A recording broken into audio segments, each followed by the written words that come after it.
Donald Trump está vencendo a guerra comercial? E o que isso representa para os juros, a bolsa e o dólar?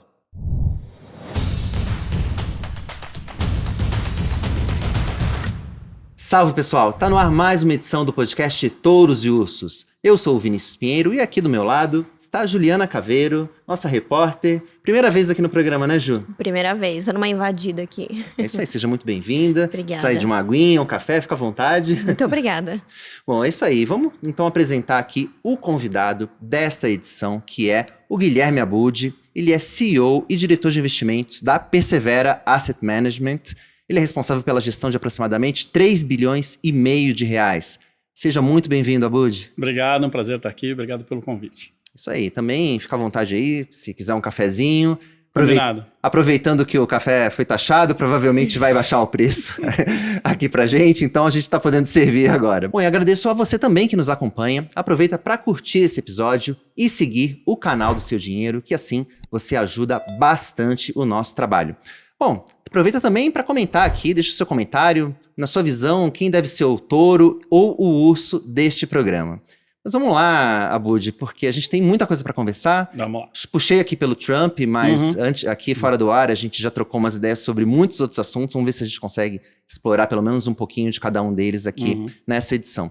Fato é que o Donald Trump colocou o mundo financeiro de pernas pro ar. Até na última carta da Persevera, vocês colocaram ali a estratégia do caos para se referir ali à política do Donald Trump.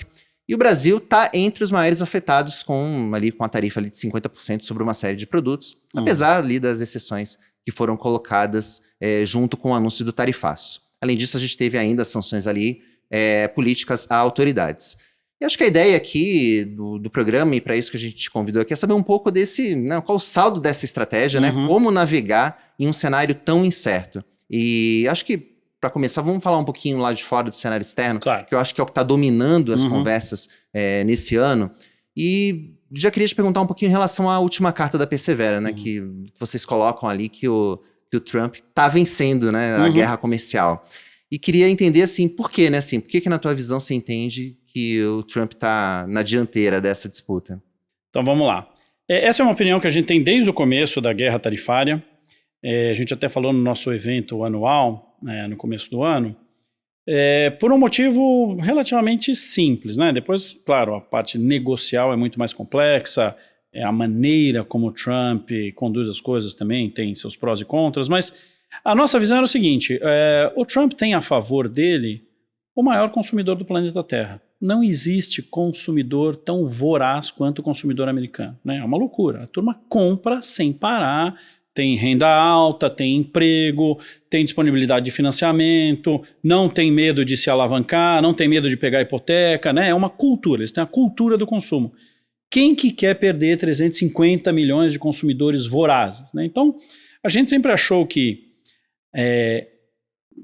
seja qual for a maneira do Trump negociar, no final das contas ele tinha uma vantagem fundamental, que é um consumidor que ninguém quer perder. O chinês não quer perder o consumidor americano, o europeu não quer perder o consumidor americano, o japonês também não quer, o brasileiro também não quer. Então a gente achava que o Trump estava fadado a, no fim das contas, vencer esse braço de ferro. Além do que, ele se mostrou bastante habilidoso na maneira de negociar, né, daquele jeito dele que, né, vai lá em cima, ancora lá em cima, e quando depois ele baixa, o pessoal suspira aliviado e fala, nossa, que bom, só 15%, que gostoso, né? Então, um objetivo muito claro do governo Trump era e continua sendo o de enfraquecer relativamente o dólar, né, em relação a outras moedas. Ele acha que pelo fato do dólar ser uma moeda de reserva, ela tem uma tendência a estar sempre sobrevalorizada e que aí outros países se aproveitam disso com moedas subvalorizadas e crescem mais, né, em relação aos Estados Unidos, vendendo para os Estados Unidos. Obviamente essa é uma visão parcial, porque do outro lado esta taxa de câmbio permite uma inflação sob controle com juros mais baixos e um monte de fluxo de investimentos, mas essa parte ele não fala, né? Mas na parte comercial tem esta impressão de que os Estados Unidos estaria melhor com um câmbio um pouco mais desvalorizado e ele conseguiu isso. Então, acho que ele vai vencendo e conseguiu isso num tempo muito menor do que todo mundo imaginaria, né? Muita gente tinha medo que, nossa, esse negócio vai se arrastar por anos, né? E foi relativamente rápido porque, aos poucos, os outros países foram sendo objetivos, falando, olha, não vou comprar essa briga, né? Se for 10, 15, 20%, ok, né? O problema é quando a gente estava no mundo dos 50%, dos 100%, dos 150% de tarifa. Então, Estados Unidos versus mundo, acho que o Trump está conseguindo o que queria, que é dólar mais fraco, tarifas maiores para os Estados Unidos importar produtos estrangeiros e tarifas menores para os Estados Unidos exportar para contrapartes comerciais, né? E eu acho que ele vai conseguir uma outra grande vitória em breve, que talvez já fosse acontecer de qualquer forma, mas, né, ele abraçou esse objetivo aí, que talvez seja a cenoura, a cereja no bolo, que é juros mais baixos nos Estados Unidos. Acho que os juros mais baixos nos Estados Unidos virão juros mais baixos no mundo inteiro. A gente é relativamente baixista para a inflação no mundo e no Brasil e, portanto, achamos que vamos voltar a taxas de juros muito menores do que a gente viu nos últimos anos no pós-pandemia. Mas o tarifaço não teria como uma consequência, um efeito colateral, um aumento da inflação? Afinal de contas, os produtos potencialmente vão chegar por um preço mais alto lá no mercado americano? Pois isso é um choque de preços relativos, né? Então, os produtos vão ter um aumento de preço, mas isso não quer dizer que vai gerar inflação. A inflação é um processo inflacionário.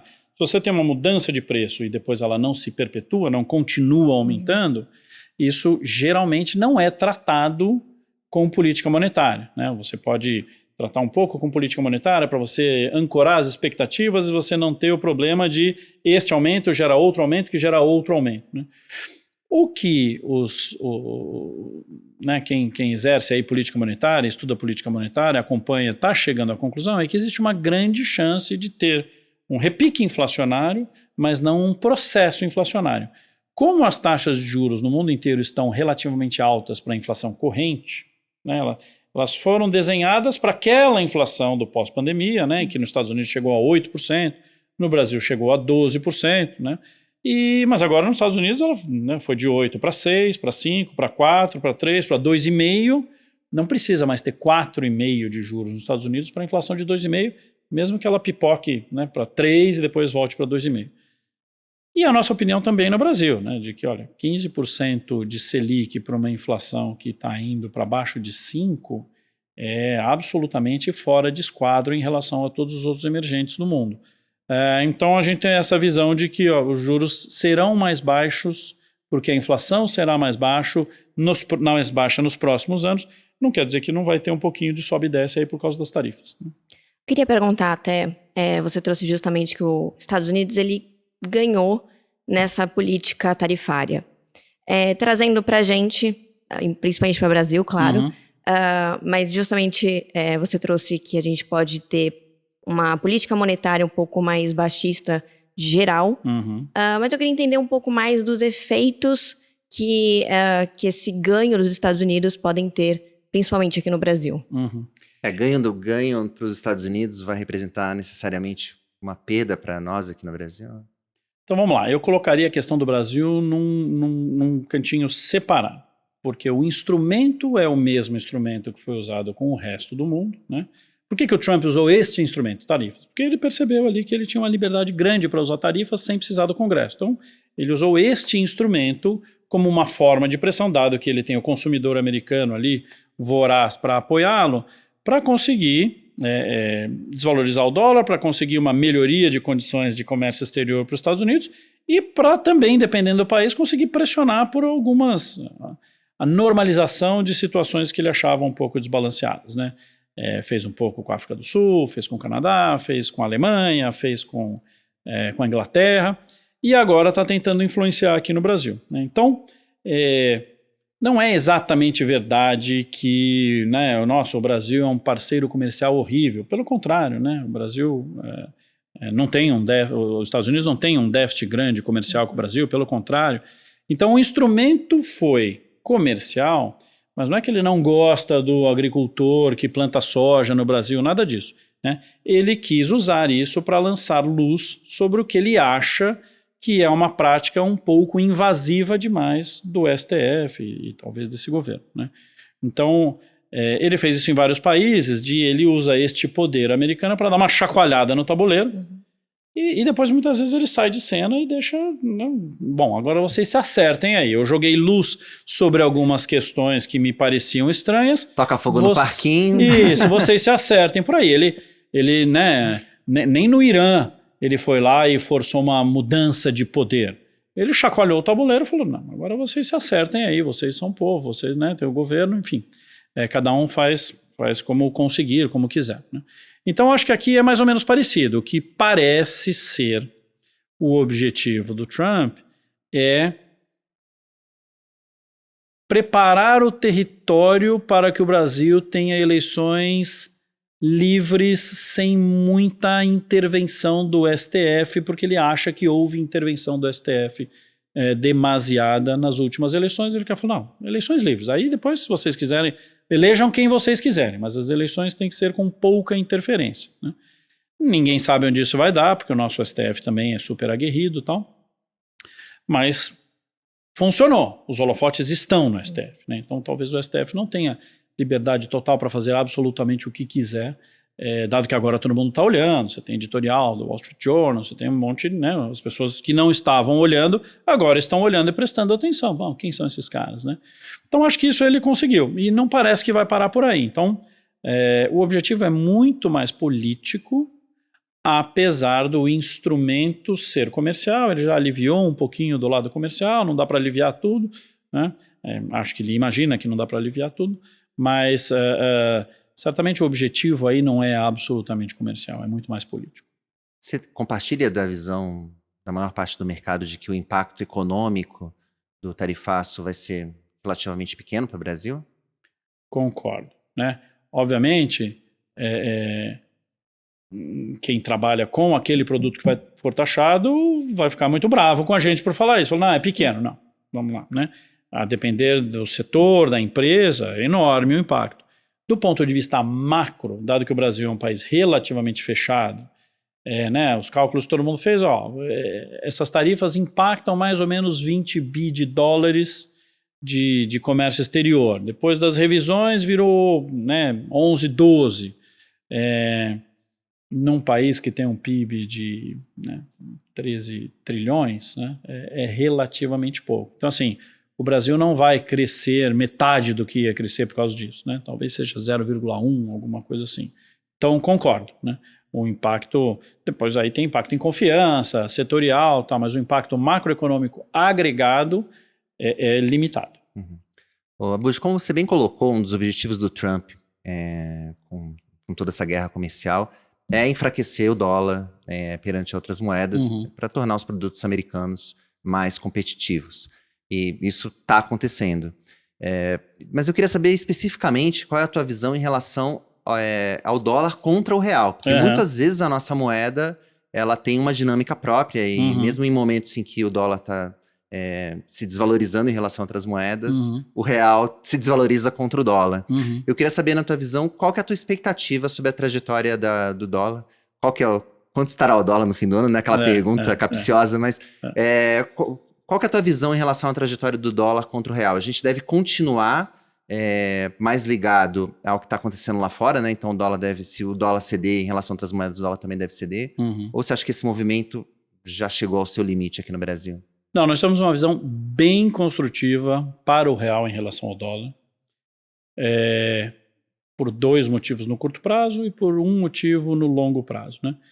No curto prazo, primeiro, por causa do dollar story. O dólar tende a permanecer fraco. Toda vez que ele fortalecer, o Trump vai criar mais ruído e vai enfraquecer de novo, que é um objetivo primário do governo dele.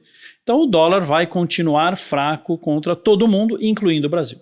Depois tem a dinâmica própria do Brasil. A gente sempre acha há bastante tempo, que aquele dólar a 6,30 da virada do ano era absolutamente fora de lugar, e que mais cedo ou mais tarde ele se reapreciaria, e a gente acha que ele está se reapreciando e vai se reapreciar mais ainda, né?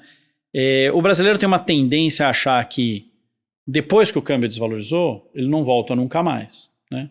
Mas como a memória é seletiva, isso virou meio um jargão. Não, depois que foi para 6, aí é ou 7, ou 8 ou 9, nunca é 5, né? E não, essas coisas acontecem, né? Talvez o maior exemplo seja depois, né, ali durante o processo de eleição do primeiro governo do Lula, em que o câmbio foi parar ali em 3,70, 3,80, e 3 anos depois estava 1,80. Essas coisas acontecem, né? O câmbio ele exagera na ida, mas ele muitas vezes exagera, volta e exagera na volta. Então, a gente acha que não tem nada de impossível do câmbio ir para 5, ir para 4,80, até para 4,5 eventualmente, né? Muito abaixo disso é muito difícil, porque aí ele já começa a ficar muito sobrevalorizado, mas algo entre 5 e 4,5 é bastante possível. É bastante possível, a gente até acha que vai acontecer, né? O nosso motivo de otimismo com o real no longo prazo, aí ele é um motivo mais estrutural. O que eu quero dizer com isso? Acho que daqui 5 anos, o dólar real vai estar nos mesmos 5,6 que está hoje. Daqui 10 anos, talvez esteja mais ou menos no mesmo 5,6 que está hoje. Ou seja, essa é uma novidade para o brasileiro, né? Porque o brasileiro sempre acha que não, se o dólar hoje é 1, amanhã vai ser 2, depois de amanhã vai ser 3, depois de amanhã vai ser 4, né? É para o alto e avante. Só existe um caminho. Ele pode até fazer assim, mas ele vai. E qual que é o motivo do teu otimismo com o real? Isso era verdade, né? Porque assim, o que define a taxa de câmbio no curto prazo e o que define a taxa de câmbio no longo prazo? Por que nenhum economista acerta o câmbio no mês que vem? Ou daqui 2 meses, daqui 6 meses? Porque milhares de coisas definem o câmbio no curto prazo. É o diferencial de juros, é o preço de commodities, o crescimento do país, se você tem mudança de regra, rule of law, um monte de coisas influenciando. Discurso do presidente, isso, aquilo, tal, né? Confiança. Então ninguém sabe, porque são tantas variáveis que ninguém sabe se daqui para 2 meses o câmbio vai estar 5,60 ou 5,20, né? Foi 20 para lá ou 20 para cá. No longo prazo é muito mais claro. É diferencial de inflação. Ponto. Isso é bastante aceito, né? Então vou dar um exemplo meio exagerado aqui, mas que só para fazer o ponto bastante claro para quem quiser entender. Se você tem um país que tem 11% de inflação e um outro país que tem 1% de inflação, ou seja, diferencial de 10 pontos percentuais de inflação por ano, eu não sei onde é que vai estar, digamos que a taxa de câmbio seja 1 para 1, né? Eu não sei onde essa taxa de câmbio vai estar no mês que vem, na semana que vem, no ano que vem, mas eu sei que daqui 5 anos é muito provável que esteja em 1,5.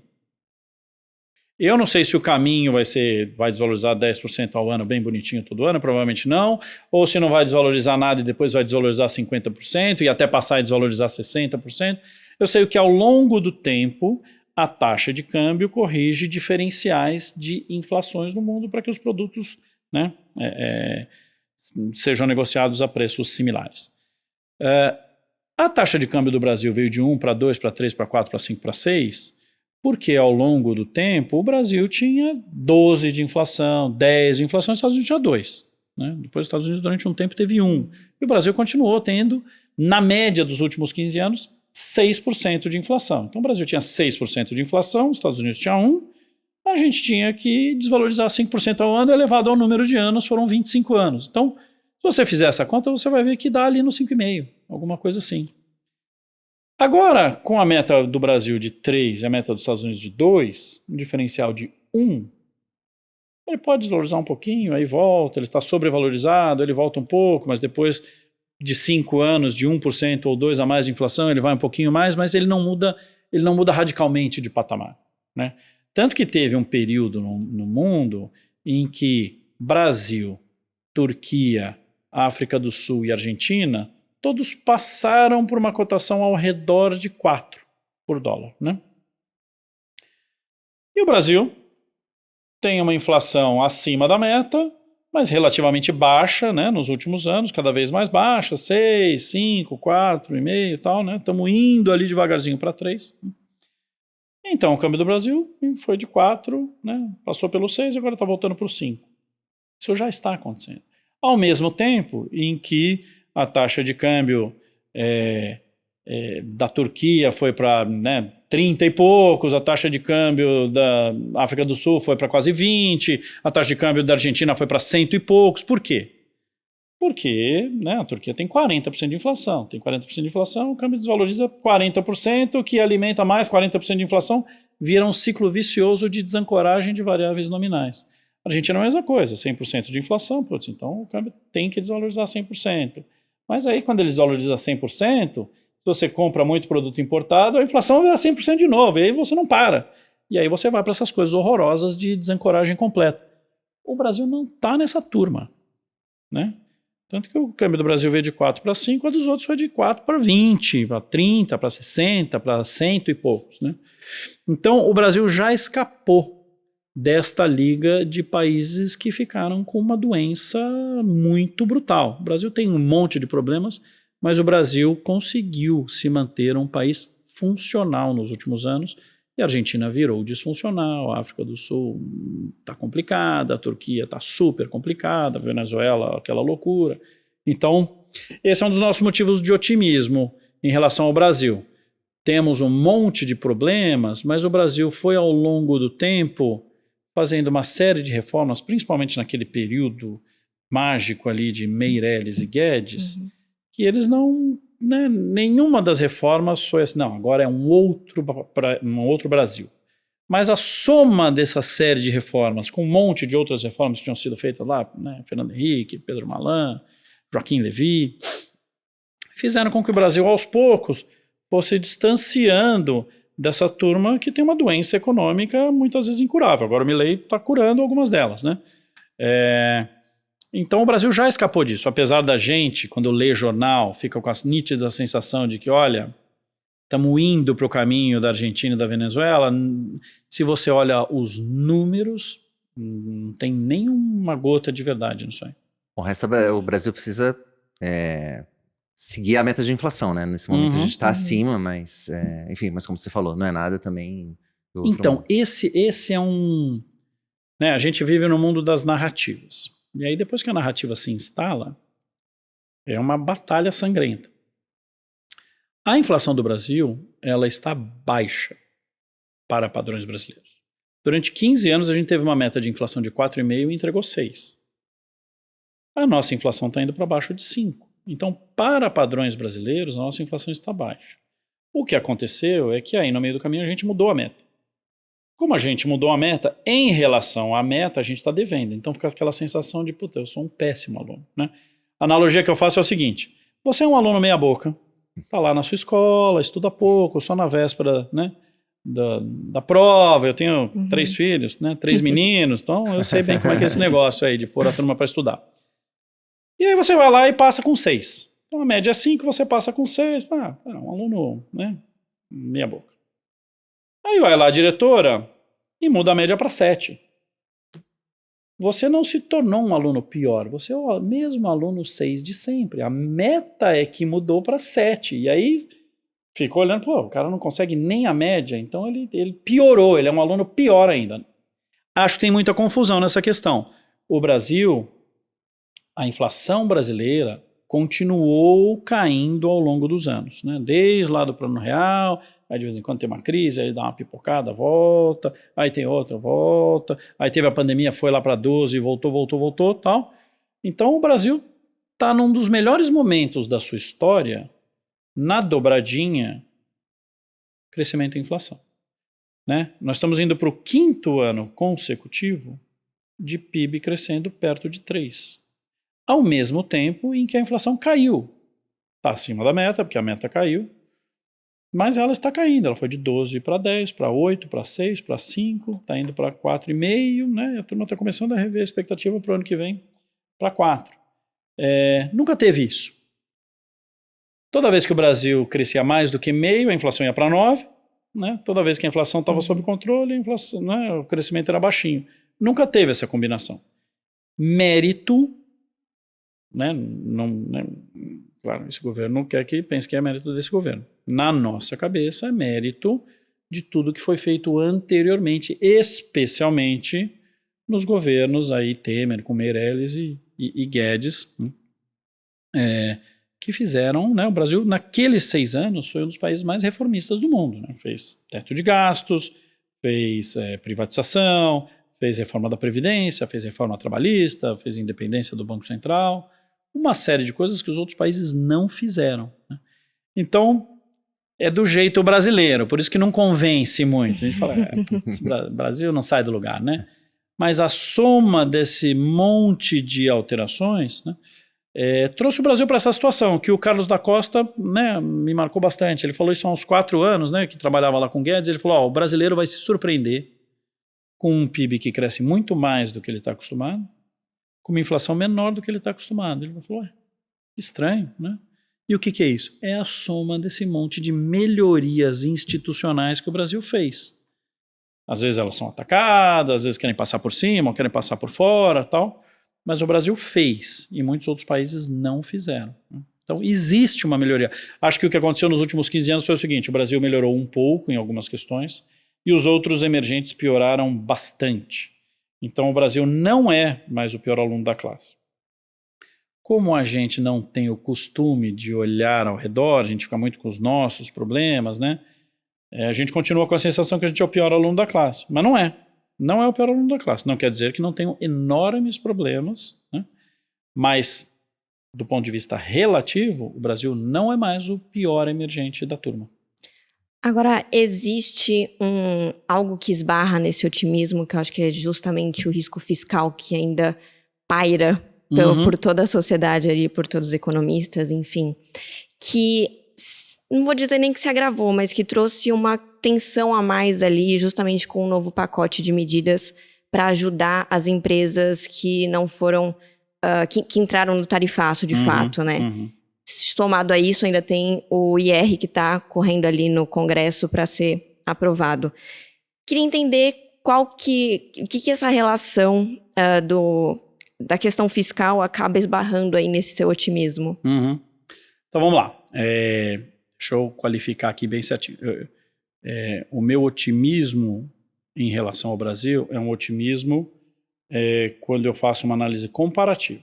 Eu falo, não é possível que países emergentes que têm problemas muito similares ao do Brasil consigam controlar a inflação com uma Selic deles de 6, 7 ou 8%, enquanto a gente precisa de uma Selic de 15%.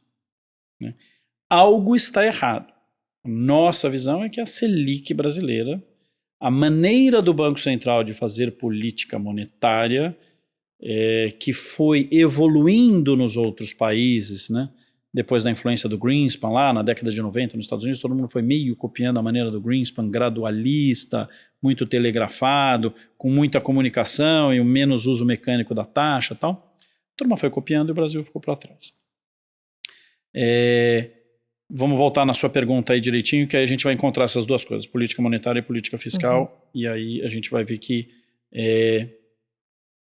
existe um peso demasiado nas críticas aqui e talvez pouca crítica aqui. Né? O que acontece? Sem dúvida, o resultado fiscal do Brasil é de uma qualidade horrorosa. A gente cobra imposto demais e gasta de forma muito ruim, muito ruim. Gastos desnecessários, cristalizados, você não consegue mexer, muito funcionário público ganhando muito, né, super salários, tal. Tem um monte de distorções aí que nos outros países também tem alguns, mas o Brasil, nisso aí o Brasil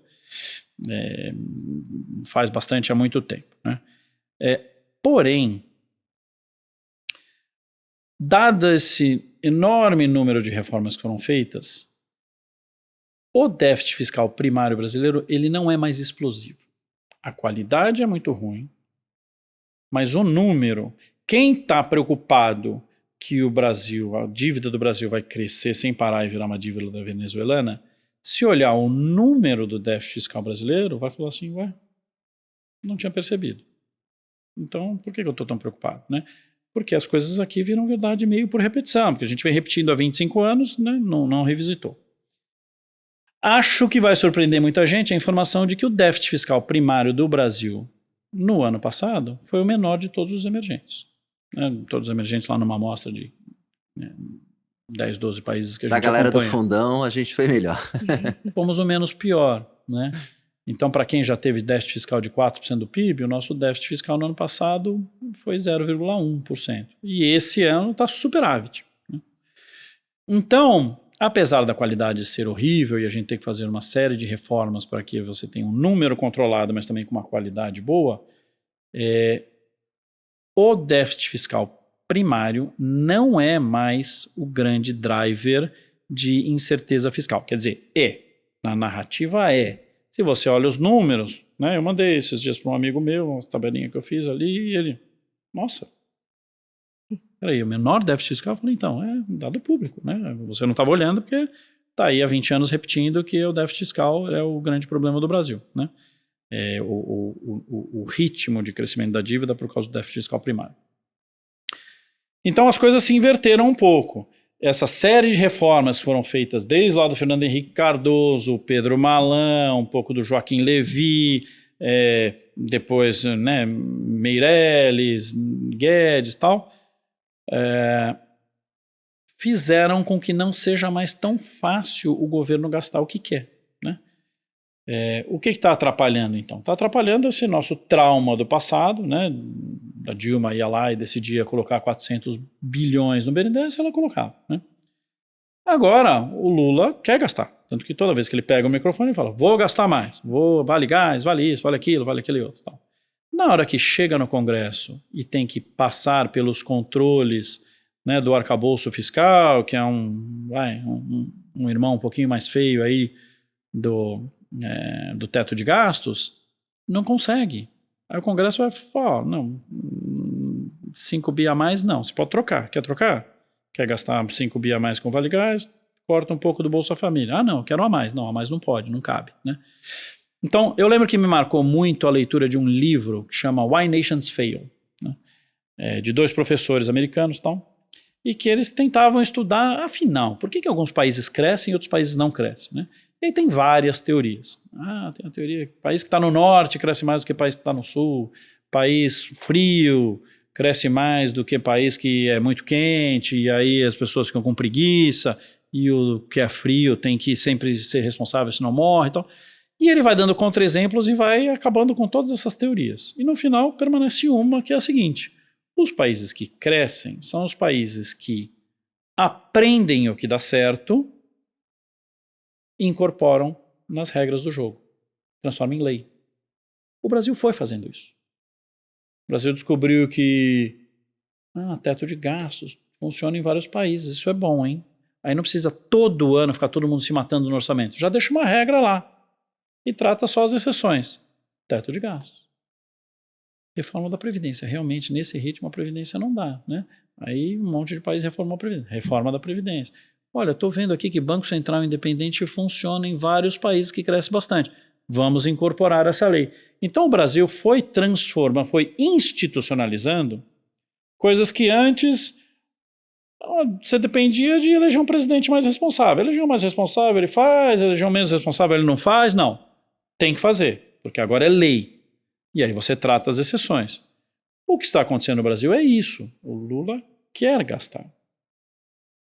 E aí todo mundo no mercado se apavora, falando, tá vendo? Ele quer gastar, ele vai gastar mais cedo ou mais tarde, ele vai fazer por fora, né? Mas ele não tem conseguido, porque são tantas leis, não pode isso, não pode aquilo, não pode aquele outro, não pode aquele outro, que chega uma hora ele não consegue gastar. Então, o Brasil foi ficando um país mais institucionalizado.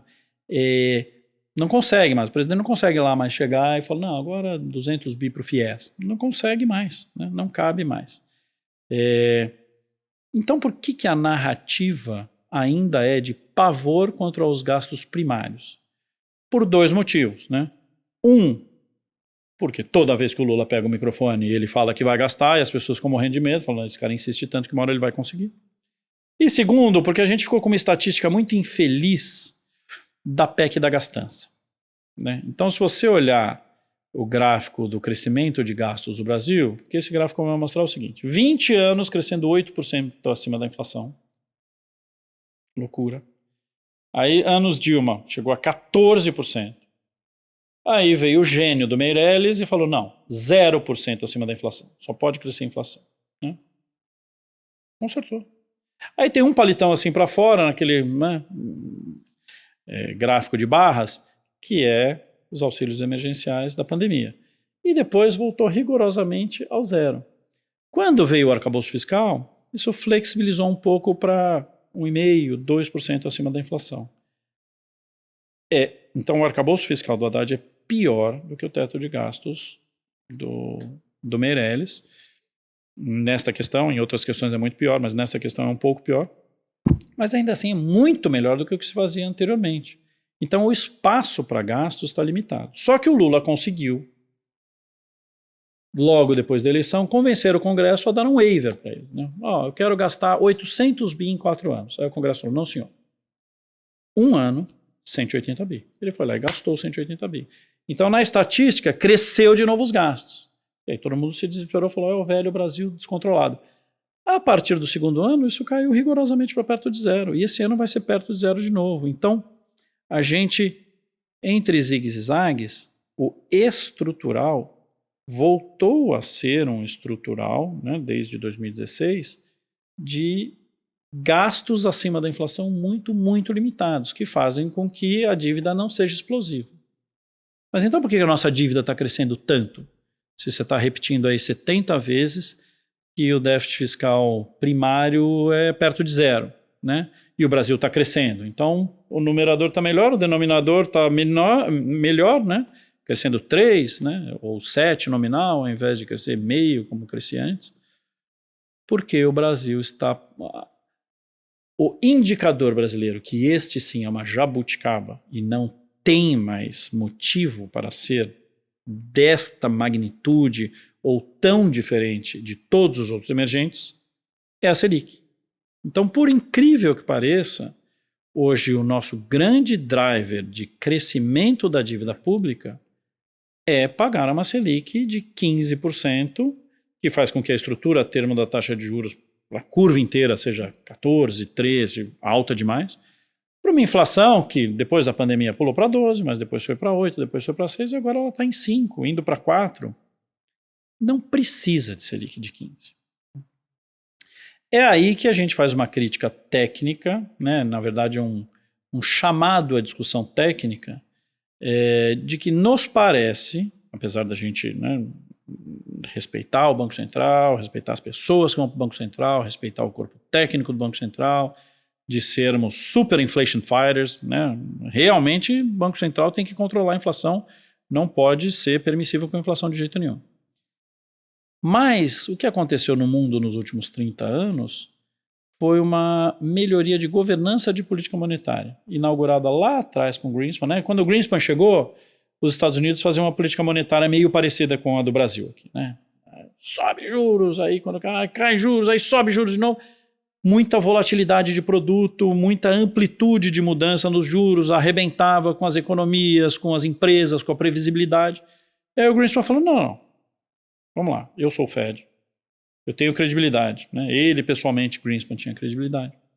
Ele falou, eu vou fazer uma política monetária aqui mais cuidadosa, em que eu vou sempre comunicar o que eu estou achando e eu vou fazer movimentos mais graduais. Eu não vou aumentar 4 vezes de 100 basis points.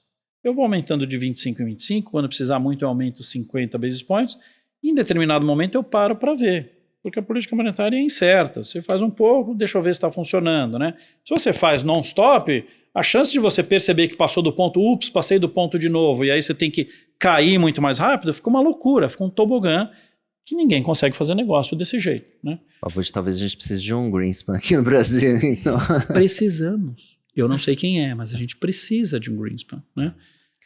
Mas por que esse assunto nunca se desenvolveu muito no Brasil? Ele fica ali na conversa de corredor, de um investidor com o outro, de um economista com o outro, mas ninguém vai para o jornal e fala, né, do jeito que eu estou falando aqui. Porque no Brasil existe uma tradição muito grande de você ter, de um lado, o executivo gastador, o executivo e o Congresso mais gastadores, né, o executivo principalmente. E do outro lado você ter o Ministério da Fazenda tentando segurar a moçada. E o Banco Central ajuda o Ministério da Fazenda fazendo lembretes de que, gente, nesse nível vai ficar perigoso. Né? Então existe uma percepção velada de que se você criticar o Banco Central, você está defendendo os gastadores. Né? E não é isso que a gente está fazendo. Né? É uma crítica técnica. A forma que o Banco Central brasileiro continuou fazendo política monetária de maneira com pouca comunicação e muito uso mecânico de taxas, numa amplitude muito grande, que leva o erro para cima e leva o erro para baixo, né? E não é os Estados Unidos do Greenspan que mudou, depois todo mundo copiou o Greenspan. Hoje, se você for ver como a Colômbia faz política monetária, como o México faz política monetária, como vários países emergentes fazem política monetária, é uma política monetária mais cuidadosa. Aqui no Brasil, por causa dos nossos traumas da época da hiperinflação, todos os banqueiros centrais chegam lá e falam, não, eu não. Né? Imagina, vai que a inflação volta, né, na minha vez. Então não. Então todo mundo exagera na Selic, eu vou exagerar também, que eu quero garantir, né, que não foi na minha mão que o negócio explodiu. Acaba seguindo a cartilha. Tipo o Big Brother, né? Assim, depois que todo mundo assistiu lá a primeira, segunda, terceira vez do Big Brother, os outros 27, todo mundo faz meio igual, né? O Arminio chegou lá e teve que dar um choque de juros, porque tinha rompido, né, o câmbio fixo, uma tremenda incerteza. Ele falou, não, eu tenho que arrebentar para cima para ancorar as expectativas, né? Mas a partir daí, né, 45 a gente nunca foi mais, mas para 15 a gente já voltou várias vezes, de forma desnecessária, enquanto os outros países emergentes vão lá e sobem a taxa de juros de 6 para 8,5 e controlam as expectativas, e a inflação aos pouquinhos, se você tiver paciência, ela vai migrando para a meta, né? O Brasil fica muito ansioso, ele vai lá e aumenta 400 basis points. Aí ele poderia parar e olhar, mas geralmente ele olha e fala, não sei não, hein? Deixa eu aumentar mais 300. Agora só mais 300. E aí a coisa vai se empilhando e a gente de novo chega em 12, 14, 15. Né? Então colocar com muito cuidado. Tá certo. Não é que achamos que o déficit fiscal primário do Brasil é maravilhoso. Ele só não é mais o pior aluno da classe. E não é que achamos que o Banco Central é o vilão. Não. A gente só acha que o Banco Central, no exercício da política monetária, sempre sob pressão do mercado e sobre ambiente, né, que não é o ideal, com governos gastadores, ele nunca achou um terreno fértil o suficiente para falar assim, puxa vida, acho que dá para fazer a mesma coisa de forma mais gradual. Acho que esta é uma discussão super necessária para o Brasil nos próximos anos, e eu acho que daí pode vir um ganho enorme, né, do Brasil, de chegar numa inflação na meta sem precisar toda vez dar choque de juros. Os outros países têm ciclos de juros. O Brasil não tem ciclo de juros, o Brasil tem sempre choque de juros. É um dos últimos países a sempre ter choque de juros. Muito boa essa provocação, e lembrando que o Banco Central é independente desde 2021. Exato. Então, se começasse uma discussão agora, enfim, obviamente com bastante transparência e com todo o cuidado que você está colocando. Isso. É uma discussão técnica, não tem nada de populista, não é o que a Glaze quer, não é o que... É uma discussão técnica, né? Tem algumas pessoas falando, eu estou falando isso, o Zé Rocha, da Dália, de vez em quando fala nessa linha, o Pedro Cerise falou nessa linha, aí a Glaze usou ele, falou, isso mesmo, ele falou, opa, não, então parei de falar, né? Então tem toda essa dificuldade de você realmente convencer as pessoas de que é uma discussão técnica e não que, né, não me importo com o controle de inflação, me importo totalmente com o controle de inflação. Mas existem formas de fazer, e o mundo nos últimos 30 anos, principalmente nos emergentes nos últimos 15, evoluiu bastante. O Brasil ficou meio paradão. Legal. Abud, eu ia encerrar aqui o primeiro bloco perguntando aqui das suas principais posições, e eu tô super curioso para isso, mas eu vou, pelo tudo que a gente falou aqui, eu acho que as suas principais posições vão coincidir um pouco com os seus touros, né? Tá bom. Então eu vou deixar então o suspense aqui para quem está acompanhando a gente pro final aqui do programa. Então vamos passar já aqui para o nosso bloco dos touros e dos ursos. E para quem está vindo aqui pela primeira vez aqui como a Ju, e para quem está acompanhando a gente aqui, o nosso programa pela primeira vez, os touros são os destaques positivos, aqueles que estão numa fase boa, e os ursos, ao contrário, são aqueles que, para manter aqui a nossa conversa aqui, são aqueles que estão fora da meta, não estão atingindo a meta, estão numa fase mais negativa.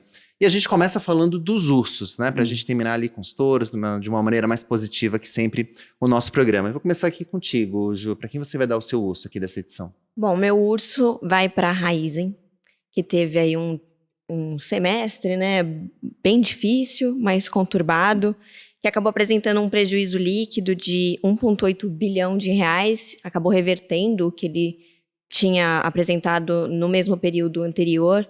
Então, está tendo essa dificuldade, apesar de hoje a gente ter visto aí a ação subir bastante, por conta de uma notícia envolvendo a Petrobras, de que ela poderia fazer algum investimento na Raízen, mas ainda assim, na semana passada, ela acumulou 16% de queda, então ainda é considerado um urso aqui, mas como vocês mesmos colocam aqui no programa, pode virar um touro daqui a pouco, então é melhor a gente fazer aqui o esquema Big Brother realmente, de falar só hoje. Não, tá certo. O balanço da Raízen realmente veio muito ruim e acho que a empresa, quando ela reconhece que ela precisa de mais dinheiro dos acionistas, eu acho que é um péssimo sinal, né? É um sinal de que ela realmente está no momento muito mais urso do que touro. E ela está subindo hoje porque possivelmente ela encontrou aí quem vai ser o mecenas que vai colocar mais dinheiro ali. Pode ser a Petrobras, segundo o que a gente tem lido na imprensa. Eu ia até falar também, outro urso que virou um touro inesperado foi o Banco do Brasil, né? Teve um balanço considerado péssimo por todo o mercado, mas as ações acabaram subindo ali na sexta-feira. Mas, Abud, vou passar para você. Para quem você vai mandar aqui o seu urso? Bom, de acordo com o que eu acabei de falar, não poderia ser outro, né? O meu urso é para maneira ultrapassada de fazer política monetária no Brasil, né? Não é uma crítica à instituição Banco Central, não é uma crítica personalizada a nenhum diretor do Banco Central. Isso é feito há 30 anos e tivemos ótimos presidentes e diretores e corpo técnico do Banco Central. Sou fã da instituição, né? Eles certamente têm uma contribuição incrível para o Brasil nos últimos anos, mas acho que existe uma forma melhor de chegar no mesmo lugar, então o meu urso vai para essa forma que ficou um pouco ultrapassada, tão brutal de fazer política monetária. Tá certo. Deixa eu encerrar então o bloco dos ursos aqui com o meu. Eu vou dar para o arcabouço fiscal, depois que tivemos aí mais um furo com a decisão do governo de tirar da meta fiscal, né, mais 9,5 bilhões de reais ali do pacote de medidas para ajudar as empresas atingidas pelo tarifaço do presidente Donald Trump. E aí, não estou nem colocando aqui pelo valor, 9,5 bilhões, não vai ser isso que vai fazer o Brasil quebrar, e também não estou questionando a necessidade de ajudar as empresas que estão sendo atingidas pelo tarifaço. A gente até pode discutir isso em uma outra ocasião. É o fato de que você não consegue estabelecer uma credibilidade para a regra. Então, você colocou Atrapalha muito. Você colocou que ia ter uma meta fiscal de 0 para esse ano, né? Déficit fiscal 0, tô combinando aqui com você. Aí amanhã eu falo assim, olha, mas, puxa, meu copo aqui quebrou, vou ter que gastar para substituir esse copo aqui. Então vou ter que tirar isso aqui da meta. Pô, já não faz muito sentido. O fato de você tirar da meta não significa que você não vai ter que gastar, né? Então... Esse é terrível. Acho que esse é um dos motivos pelo qual as pessoas, apesar de olharem o número, não se convencem, porque né, o Brasil é o país que faz o difícil e peca no fácil, né? Então o Brasil vai lá e faz a lei, faz o teto de gastos, depois metamorfose, arcabouço fiscal, mas que ainda segura bastante. Mas aí o governo vai que é por fora toda vez. Então as pessoas só ficam morrendo de medo. Não, eu sei que a lei mudou, mas será que a lei vai pegar, né? Ou vai durar? Então é terrível, a gente peca no fácil. Então o governo deveria, pelo menos, se responsabilizar e ficar fora da meta e reconhecer ali que vai ficar fora da meta, em vez de dizer, olha, estou na meta, mas essas despesas aqui não entram. Pô, lembrar, no ano passado teve Rio Grande do Sul, e claro que o governo tinha que gastar ali para remediar os efeitos ali das enchentes. Mas, assim, todo ano vai ter um imprevisto. Esse ano é o tarifaço e ano que vem eu sou capaz de afirmar aqui teremos outros imprevistos. Então, quando sempre tiver um imprevisto, se você tirar da meta, aquilo passa a ser previsto, né? Assim, então já acaba perdendo a credibilidade. Acho que essa é a grande questão em relação ao arcabouço, e talvez todas essas discussões, inclusive de redução de juros e tudo mais, acabam se perdendo por conta disso. Você tem que ter o terreno fértil para poder ter a discussão, senão fica parecendo que está misturando as coisas. Né? Exatamente. Bom, então meu osso aqui vai pro nosso arcabouço fiscal. Bom, mas vamos virar o disco, vamos falar então de coisa boa, vamos falar dos touros desta edição. Mais uma vez, Ju, começa aí, para quem você vai mandar seu touro? Bom, meu touro vai para a Cury. Vai parecer até um pouco repetitivo, porque eu sou uma pessoa que gosta de cobrir essa área. Então, justamente, queria falar da Cury porque ela tem mostrado números muito surpreendentes. recordes, inclusive. Até estou aqui com um número para não fugir. Ela apresentou um ROI anualizado de 71%, foi bastante alto. Então, queria trazer ela. E justamente a gente teve o Ibovespa hoje trazendo a segunda prévia, e ela está de novo, né? Ela já estava na primeira, está na segunda, então é muito provável que, de fato, Cury entre para a Ibovespa. Então, acho que é um bom indicativo de que está indo bem. Com certeza, acho que a Cury é uma das incorporadoras que vieram para a Bolsa e que vem apresentando bons resultados. E entrar no Ibovespa, aumenta a liquidez, enfim, mais investidores passam a olhar para o papel. Enfim, um momento positivo realmente. Para as empresas de construção como um todo, mas acho que a Cury realmente é um dos destaques. E você, Abud, então vamos falar dos touros então. Aí eu queria já aproveitar e também já te perguntar um pouco quais são as tuas principais convicções então, né? O que você está olhando na hora de pilotar o fundo? E imagino que sejam, portanto, os seus touros. Eu diria que os touros são os ativos financeiros do Brasil. Né? A gente acha que nos próximos 3 ou 4 anos vão passar por um processo de reprecificação assim muito forte. Como a gente tem falado, o Brasil já fez uma série de reformas, uma série de melhorias, né, algumas a gente já consegue ver na economia, mas nos ativos financeiros nada. Né? A bolsa está super barata, né, cotações baixíssimas, a curva de juros extrapola para todo sempre uma taxa de juros, né, que é totalmente surreal, de 13%, 14%, né? Uma coisa é você achar que, tá bom, como a Selic está 15%, ok, ela vai ficar por aí 6 meses, 1 ano, né? Então esse pedacinho da curva tudo bem. Agora, extrapolar para os próximos 3, 5, 10, 15 anos, que os juros vão ficar em 15% no Brasil, né?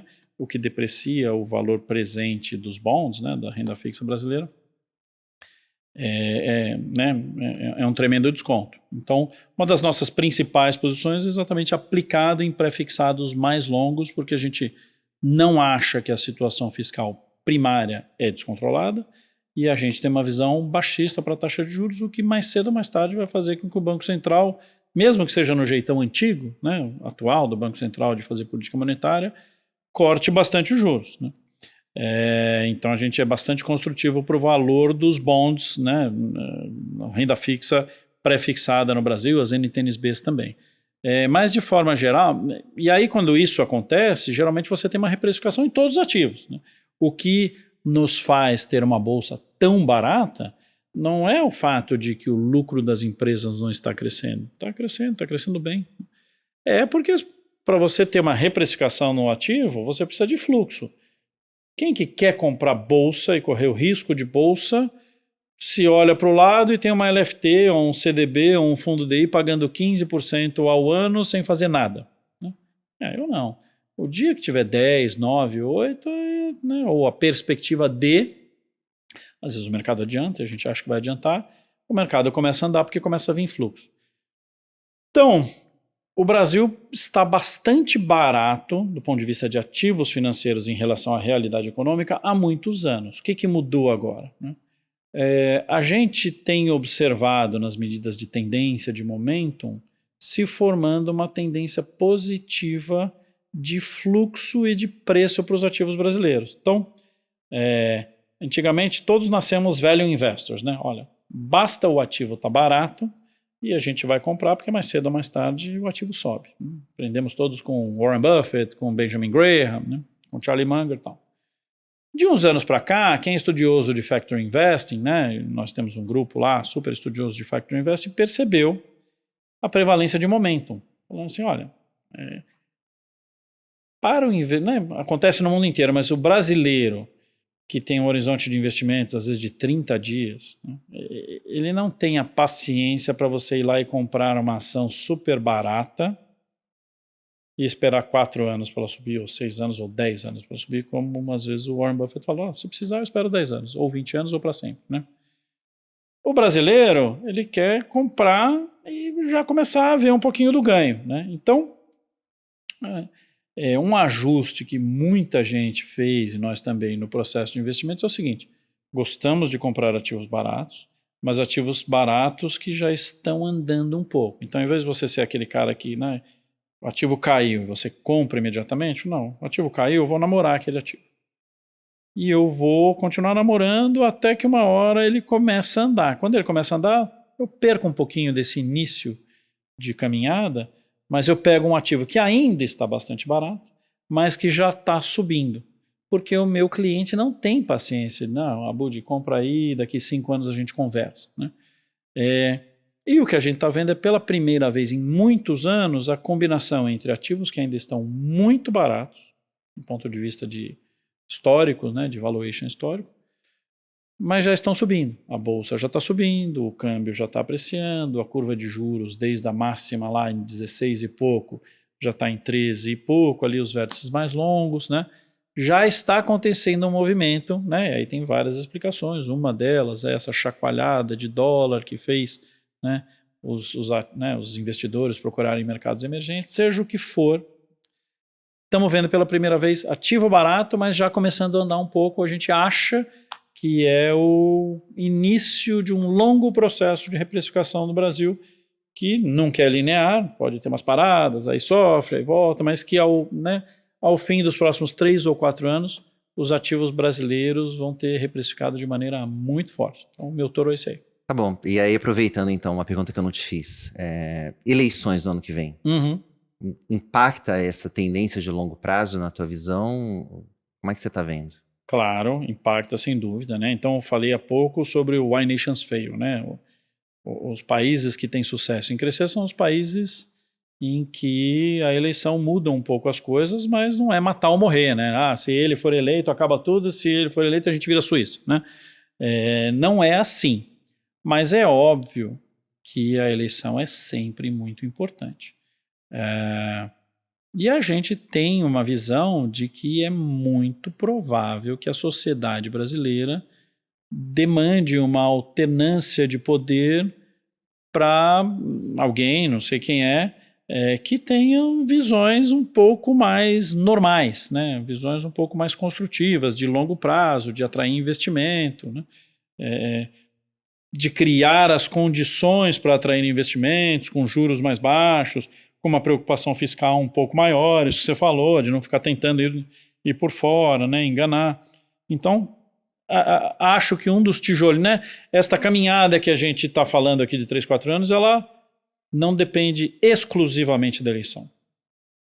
Mas se a gente tiver uma eleição importante em que prevaleça, né, na sociedade uma visão de condução mais cuidadosa da economia, nossa, aí esses 3, 4 anos podem virar 5 ou 6, né? Ou 8, sei lá. Legal, bom, deixa eu encerrar então o bloco dos touros aqui para falar do meu.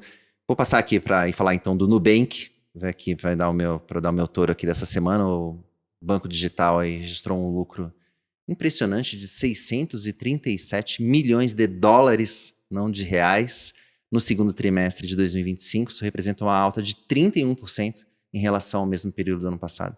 O Nubank continua crescendo a 2 dígitos, não é 2 dígitos 10, 11, né? 30% de aumento de lucro, com o ROI, né, o retorno sobre patrimônio líquido, que é um principal indicador aí para a gente comparar os bancos, de 28%. Comparar aqui com o Banco do Brasil, que foi de 8% o ROI do Banco do Brasil. Então, eu no Nubank, vamos parar para lembrar que até 2022, né, 3 anos atrás, nem sequer dava lucro. Então, realmente, essa virada de chave que aconteceu no Nubank é incrível, assim, contrariou muitos céticos em relação ao banco digital. O Nubank encerrou o segundo TRI com 123 milhões de clientes, né, contando Brasil, México e Colômbia. Aqui no Brasil, 60% da população adulta tem uma conta no Nubank, né, ativa ou não, assim, então já conhecem praticamente todo mundo. E o valor de mercado do Nubank já traduz isso. Já estamos falando aí de um banco de 63 bilhões de dólares em valor de mercado. Dá uns 340 bi de reais na hora que eu fiz aqui a conversão, o que dá quase 3 vezes o Banco do Brasil, né? Criado em 1808 e o Nubank criado a comparação é incrível, né? O Nubank criado em 2013. Incrível o que o Davi Vélez e o pessoal do Nubank eles fizeram nessa pouco mais de uma década com o Nubank. Então, vai meu touro aqui dessa edição, mas poxa, por toda a trajetória, o Nubank merece realmente um touro. E para encerrar aqui, Abud, a gente sempre fala de um touro, de uma menção honrosa aqui para alguém de fora do mercado. E eu queria dar aqui para o Milton Ratum, né, o escritor que acaba de se tornar um imortal, foi eleito para ocupar ali uma cadeira na Academia Brasileira de Letras. Para mim é um dos grandes nomes da literatura brasileira atual. De poucos nomes, né? A gente tem poucos nomes hoje da literatura brasileira, mas o Milton Ratum, sem dúvida, é um deles, com obras ali que se passam na região, sempre na região amazônica, ali em Manaus, e, enfim. Mas não é uma literatura regionalista, naquelas que a gente, aquela tradicional que a gente conhece, né, com Guimarães Rosa e tudo mais. Ele tem também uma modernidade no trabalho dele. Eu gosto muito, meu livro favorito é o Dois Irmãos, que inclusive virou série da Globo. Eu não vi a série, mas o livro eu recomendo bastante, assim. É um dos grandes livros brasileiros que eu li das últimas décadas. Então vai aqui o nosso autor especial aqui para o Milton Ratum. E com isso a gente coloca um ponto final nessa edição do podcast Touros e Ursos, mas queria agradecer aqui muito a presença e a aula do Guilherme Abud, CEO da Persevera. Obrigado, Abud. Seja bem-vindo aí. Seja bem-vindo para voltar aí para a gente falar mais aí sobre política monetária, e acho que essa discussão que você colocou aqui, acho que ela deve continuar. Longe. Com certeza. Obrigado a vocês pelo convite. Estou sempre à disposição. Obrigado, Ju, também obrigado. Bom, espero que você volte aí para outros programas. Eu que agradeço o convite e espero voltar aqui mais vezes. Com certeza. Bom, e agradeço a você também que nos acompanhou, e fique ligado no seudinheiro.com para ficar por dentro de tudo que mexe com os seus investimentos. Aquele abraço.